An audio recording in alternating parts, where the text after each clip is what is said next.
कलाम मुकद्दस में से पढ़ेंगे। मुकद्दस लूका की मार्फत लिखा गया इंजीली बयान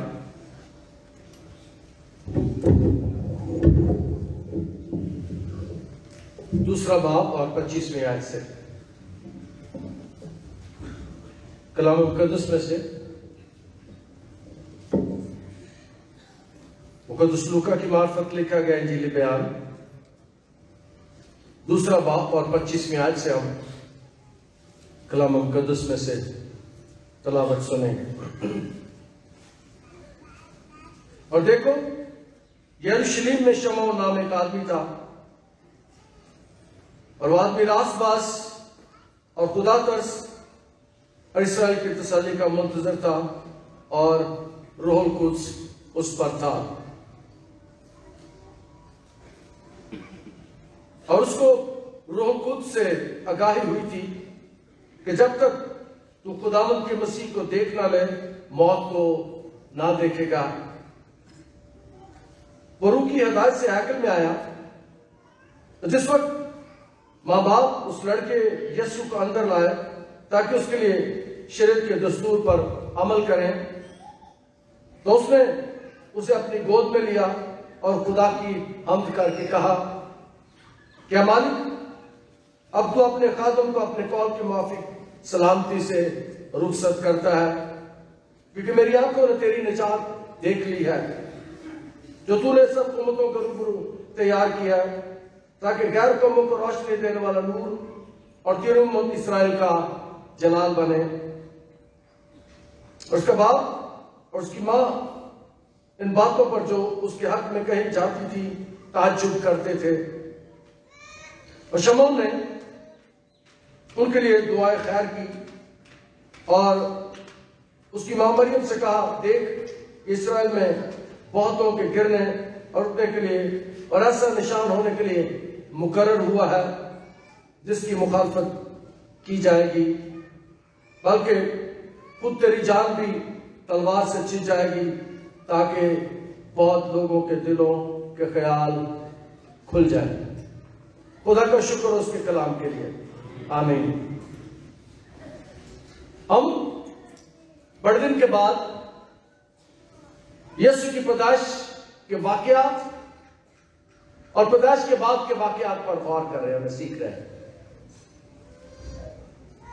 खुदा उनके कलाम इस बात को बयान करता है कि मुकद्दस मरियम और मुकद्दस यूसुफ सारी शरई जिम्मेदारियां पूरी किया करते थे। और दूसरी बात जो पिछले हफ्ते भी हमने सीखी थी कि इस खानदान का और यीशु की पैदाइश के साथ ही इनका ताल्लुक खुदा के घर के साथ बड़ा मजबूती से कायम नजर आता है। और जब इस हवाले को हम पढ़ते हैं तो हमें पता चलता है कि वो शरीर के मूसा की शरीर के मुआफिक उनके पाक होने के दिन पूरे हो गए तो वो उसे हैकल में लेकर जाते हैं, और कुमरियों का जोड़ा, कबूतर के 2 बच्चे जो लेके जा सकते थे वो लेके गए। और जब वो हैकल में जाते हैं तो वहां एक शख्स है, एक कैरेक्टर है जिस पर हम गौर करने की कोशिश करेंगे आज हम। इसके बाद एक और खातून भी है जिसका तस्करा अगले इतवार को हम सीखेंगे, जिसके बारे में अगले इतवार हम सीखेंगे। शमौन एक शख्स है, इसका मतलब है सुन लेना, खुदा परस्ती, रासबाजी उसकी जिंदगी में है। उसके बारे में लिखा है कि वो आदमी रासबाज और खुदा तरस और इसराइल के तसल्ली का मुंतजर था। 2 बातें यहां बयान की गई हैं। दूसरी बात यह है कि वो इसराइल के तसल्ली का मुंतजर था और रूहुल कुद्स उस पर था। और याद रखिए कि हजारों साल पहले, 2000 साल पहले भी दुनिया किसी तसल्ली देने वाले के मुंतजर थी, किसी ऐसी हस्ती के मुंतजर थी। इसका मतलब है लोगों के पास तसल्ली नहीं थी। और यीशु जब इस दुनिया में आया, यीशु ने जो पैगाम लोगों को दिया, उसने तसल्ली और इत्मीनान का पैगाम दिया। उसने लोगों को तसल्ली और इत्मीनान का पैगाम दिया, और यही वो बात है जिसके लिए दुनिया मुंतजर थी। यशायाह 49:13 आयत में, आसमानों गाओ, ऐ जमीन शादमान हो, ऐ पहाड़ों नगमा परी करो, क्योंकि खुदावंद ने अपने लोगों को तसल्ली बख्शी है और अपने रंजूरों पर रहम फरमाएगा। खुदा तसल्ली देने वाला खुदा है। इंसान को तसल्ली नहीं दे सकता। हम जाते हैं, लोगों के घरों में जाते हैं, जब कोई मुश्किल, कोई मुसीबत, कोई हादसा होता है, हम जाते हैं कि उनको तसल्ली दें। और एक बात मैंने सीखी है कि जब हम जनाजों पर जाते हैं और जैसे ही जनाजा हो जाता है, कलाम मुकद्दस में से पढ़ते हैं, उसके बाद, इबादत के बाद लोगों को तसल्ली आना शुरू हो जाती है, लोगों की जिंदगी में तसल्ली आती है। क्योंकि मैंने बयान किया कि तसल्ली देने वाला सिर्फ खुदा है। इंसान को उस तौर से तसल्ली नहीं दे सकते। इसलिए हजारों साल से इंसान तसल्ली के मुंतज़िर थे, और यशायाह नबी भी इस बात को बयान करता है। और फिर यशायाह 51 बाब उसकी 3री आयत में भी कलाम इस बात को बयान करता है, यकीनन खुदावंद सयून को तसल्ली देगा। फिर दूसरी बार हम सीखते हैं कि तसल्ली कौन देगा? खुदावंद देगा। और मैंने बयान किया कि तसल्ली अगर कोई हस्ती दे सकती है तो हमारा खुदा है। कोई हस्ती दुनिया को तसल्ली दे सकती है, कोई हस्ती दुनिया को मुसीबतों से, दुखों से, परेशानियों से निकाल सकती है, तो हमारा खुदा है जो हमें तसल्ली देता है। यशायाह इसी बात को बयान करते हैं कि तसल्ली सयून को खुदा देगा। और रूह कुद्स उस पर था, और चूंकि खुदा का रूह में था, यह दूसरी बात इसके किरदार में नजर आती है। और जो बात मैं करने वाला हूं बड़ी खूबसूरत है कि जिनमें खुदा का रूह होता है उनका ताल्लुक खुदा के साथ होता है। खुदा का रूह ऐसे लोगों में होते हैं जिसका ताल्लुक खुदा के साथ होता है, और जिनमें खुदा का रूह है, दूसरी बात जो बताने वाला वो ये है कि वो फिर खुदा के घर में आते हैं, खुदा के साथ राब्ता और खुदा के साथ ताल्लुक रखते हैं। और इसकी जिंदगी में यह है कि क्योंकि खुदा का रूह उसमें है, इसलिए वो हैकल में आता है, हैकल में आता है, खुदा के साथ उसका ताल्लुक है, खुदा के घर में आता है, इबादत करता है। और खुदा के कलाम इस बात को बयान करता है, पाकीज़गी का रूह और नबूवत का रूह उसमें है। उसके साथ वादा बहुत बड़ा है, शमौन के साथ वादा बहुत बड़ा है कि तुम मरने से पहले मसीह को देखेगा।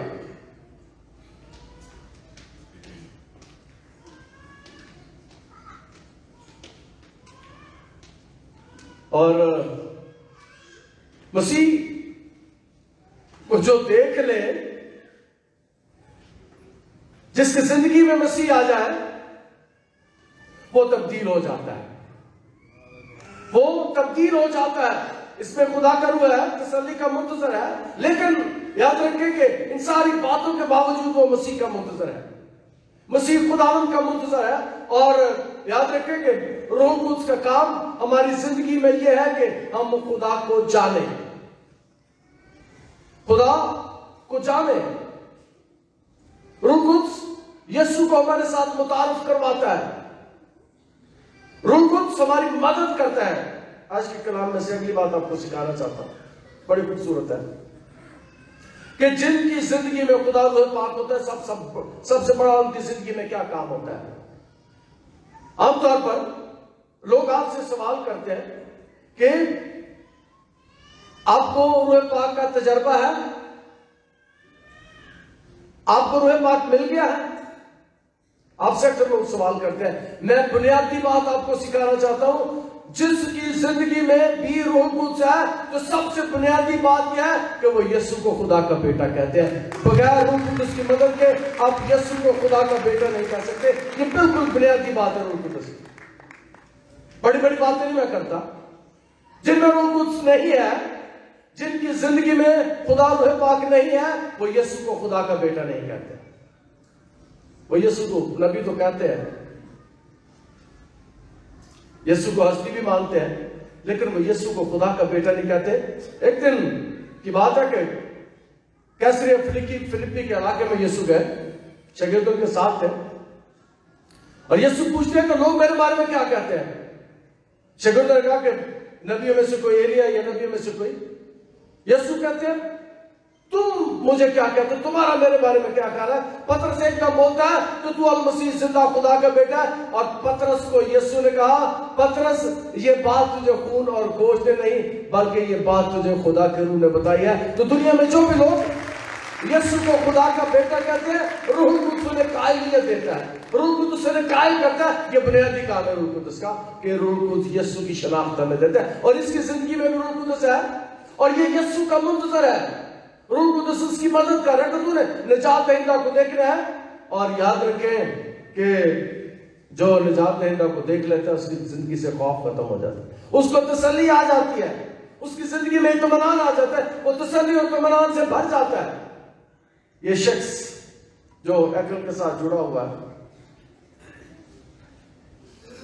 ये कलाम मुक़द्दस में लिखा है, वो हैकल में आया, उसके साथ वादा यह है, जब तक तू खुदावंद के मसीह को देख ना ले, मौत को ना देखेगा। जब तक तू खुदावंद के मसीह को ना देखे, मौत को ना देखेगा। उसके साथ वादा बहुत बड़ा है। यीशु हैकल में आया है, उसके साथ वादा मैंने दोहराया है, उसके साथ वादा बहुत बड़ा कि तू यीशु को देखेगा। जब तक तू ना देखे तू नहीं मरेगा, ये उसके साथ वादा है। अब सुने, यीशु हैकल में आया है, मां की गोद में है, अंदर लाए, यीशु को अंदर लाए ताकि उसके लिए शरीयत के दस्तूर पर अमल करें। तो उसने उसे अपनी गोद में लिया और खुदा की हम्द करके कहा। उसके साथ वादा यह है कि जब तक तू देखना ले, लेकिन यीशु उसकी गोद में आ गया है। मेरा ख्याल है कि गोद में डाल के उसने यीशु के साथ जफ्फी भी डाली होगी, यीशु को प्यार भी किया होगा। यीशु छोटा बच्चा है, चंद हफ्तों का है, उसकी गोद में आ गया है। और मैं से यूं कहता हूं कि उसकी गोद में नहीं आया, बल्कि यीशु उसके जिंदगी में आ गया है, यीशु उसके दिल में आ गया है। और जो यीशु को देख ले, जो यीशु के पास आ जाए, यीशु उसके अंदर आ जाता है। इसकी जिंदगी में जो खूबसूरत बात है, इसने अपनी जिंदगी का दरवाजा यीशु के लिए खोल दिया है, और हमारी कुंडियां जरा अंदर से लगी हुई है। इसलिए यीशु कहता, देख मैं दरवाजे पर खड़ा हुआ खटखटाता हूं, क्योंकि कुंडी अंदर से लगी हुई है। आज के कलाम में से बताना चाहता हूं, अगर कुंडी अंदर से लगे तो आज खोल दे। यीशु आपके पास आना चाहता है, कि दिल में आपकी जिंदगी में आना चाहता है। और खुदा का कलाम इस बात को बयान करता है, उसने यीशु को अपनी गोद में लिया, और जैसे यीशु उसकी गोद में आया, उसकी जिंदगी जो पहले रूह कुद्स से भरी हुई थी, वो तब्दील हो गई। अब तब्दीली उसमें क्या आई है? खुदा का कलाम इस बात को बयान करता है, कहते हैं, मालिक अब वो अपने खादम को अपने कॉल के मुताबिक सलामती से रुखसत करता है। वो मरना चाहता है। यीशु उसकी जिंदगी में आया है, यीशु उस गोद में आया है, यीशु को उसने जप्पी डाली है, और जैसे ही उसकी जप्पी यीशु के साथ डलती है, कहता है मैं मरना चाहता हूं। मौत का खौफ यीशु ने निकाल दिया। बच्चा यीशु पैदाइश के साथ ही दुनिया का निजात दहिंदा है। पैदाइश के साथ ही वो लोगों को निजात देने के लिए आया है। छोटा बच्चा भी यीशु निजात दे सकता है दुनिया। इसलिए खुदा के कलाम में लिखा कि उसने यीशु को गोद में लिया, और उसने कहा कि मालिक अब तो अपने खादम को अपने कॉल के मुआफिक सलामती से रुखसत करता है, क्योंकि मेरी आंखों ने तेरी निजात देख ली। उसने यीशु को देख लिया, और वादा उसके साथ था। ज़बूर 91 उसकी 16वीं आखिरी आयत है, मैं अपनी निजात उसे दिखाऊंगा। उसने निजात देख लिया है। और क्या पर एक और बात सिखाना चाहता हूं, उसने निजात देखी नहीं, बल्कि निजात को कबूल कर लिया, निजात को ले लिया उसने। निजात उसकी जिंदगी में आ गई है, यीशु उसकी जिंदगी में आ गया है। और ये हो कहा रहा है, आज के कलाम में से अगली बात आपको बताना चाहता हूं, ये वाक्य हैकल में हो रहा है। और आप भी जो आज आए हैं, मैं आपको बताना चाहता हूं कि वहां बच्चा यीशु आया था और आज हमारे दरमियान भी खुदावंद यीशु मसीह मौजूद है। हैकल में भी वो था और यहां पर भी मौजूद है, क्योंकि कलाम में लिखे कि जहां भी 2 या 3 मेरे नाम से जमा होंगे उनके बीच में मैं हूं। वो हमारे दरमियान है, हमारे दरमियान है वो। आज शायद हम उसे गोद में नहीं ले सकते, शायद हम उसे जप्पी नहीं डाल सकते, लेकिन आज वो मेरी और आपकी जिंदगी में आ सकता है, हमारी जिंदगी में आ सकता है। वो हमें निजात दे सकता है, हमें रहाई दे सकता है मुसीबतों से, दुखों से, परेशानियों से। अगर आप परेशान हैं तो आज मेरा यीशु आपको तसल्ली दे सकता है, क्योंकि हजारों साल पहले भी, 2000 साल पहले भी शमौन कहता है कि तसल्ली दे सकता है, और 3500 साल पहले यशायाह नबी भी कहता है वो तसल्ली दे सकता है। तकरीबन 750 साल पहले यीशु से यशायाह नबी भी कहता है कि तसल्ली वही दे सकता है दुनिया को। यशायाह 40 बाब उसकी पहली आयत है, तसल्ली दो तुम मेरे लोगों को, तसल्ली दो। खुदा फरमाता है, खुदा अपने लोगों को तसल्ली दे सकता है, और तसल्ली देने वाला मेरा और आपका यीशु है। मरना चाहता है, उसके साथ जो वादा था वो पूरा हो गया है। खुदा उनका वादा उसकी जिंदगी में पूरा हो गया। और जो निजात याफ्ता है, जो निजात याफ्ता है, निजात जिंदगी से मौत की दहशत को खत्म कर देती है। जिन जो निजात याफ्ता है उनकी जिंदगी से मौत की दहशत खत्म हो जाती है, क्योंकि कलाम इस बात को बयान करते हैं फिलिपियों पहला बाब उसकी 21, क्योंकि जिंदा रहना मेरे लिए मसीह है और मरना मेरे लिए नफा है। इसका मतलब है जिनकी जिंदगी में यीशु आ जाता है फिर वो मरने को नफा समझते हैं, मौत से नहीं डरते। और इसकी जिंदगी से भी मौत का खौफ जाता रहे, अब वो मौत से नहीं डरता क्योंकि यीशु उसकी जिंदगी में है। और आपको भी मौत से नहीं डरना चाहिए, क्योंकि यीशु हमारी जिंदगी में मौजूद है, यीशु हमारे दरमियान मौजूद है। इसलिए मौत से डरने की, घबराने की जरूरत नहीं है, क्योंकि जब यीशु हमारी जिंदगी में आता है तो बिल्कुल ऐसे वाक़यात हमारी जिंदगी में हो जाते हैं जैसे सलीब पर हुए थे। उसने कहा कि जब तू अपनी बादशाही में जाए तो मुझे याद रखना। यीशु ने कहा तू आज मेरे साथ फिरदौस में होगा।